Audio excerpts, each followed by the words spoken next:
Welcome to the WWII Daily News.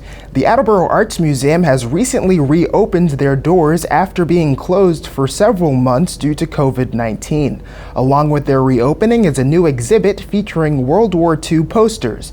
We spoke with museum director Mim Fawcett to learn more. I'm Mim Fawcett, Executive Director and Chief Curator at the Attleboro Arts Museum. I am so pleased to be speaking to everyone from our Otmar Gallery. The museum reopened on July 7th, and I am delighted to be back out of hibernation. Although the museum was functioning, we were all working from home.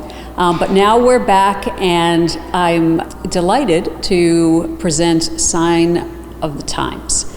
This exhibition is up through July 22nd. And it is a special show from our permanent collection. These are posters that were delivered to this location in the 1940s. However, it wasn't the Attleboro Arts Museum at that time, it was London's department store.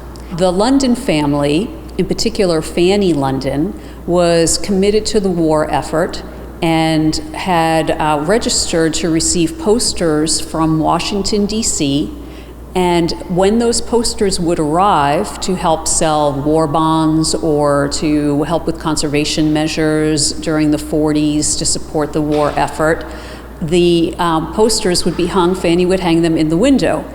In a couple of weeks, a new poster would arrive. The old one that was in the window would be retired. Fanny would carefully fold it up, put it back in its original envelope, and store it away, and catalog it too.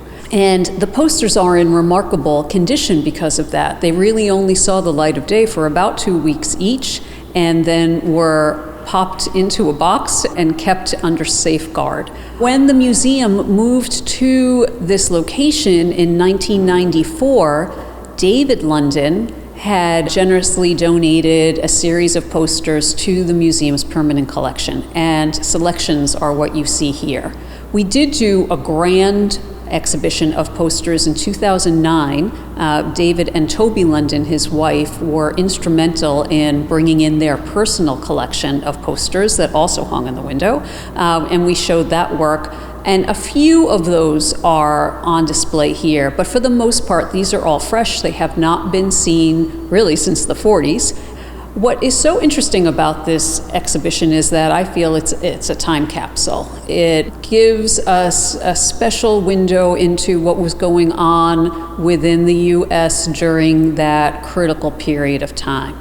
But it also allows us to see what the government was feeling, what the government was thinking, and what the government wanted Americans to be feeling and how they wanted Americans to behave. It provides a little slice of the very positive and the dubious as far as how some of the dictators were represented. So there's a lot happening in the show, but I would say that the driving force behind what you see on the walls, for me, were the parallels that are happening here. There are messages that talk about increasing production to help the war effort, and in our world right now, we're dealing with production issues with personal protective equipment.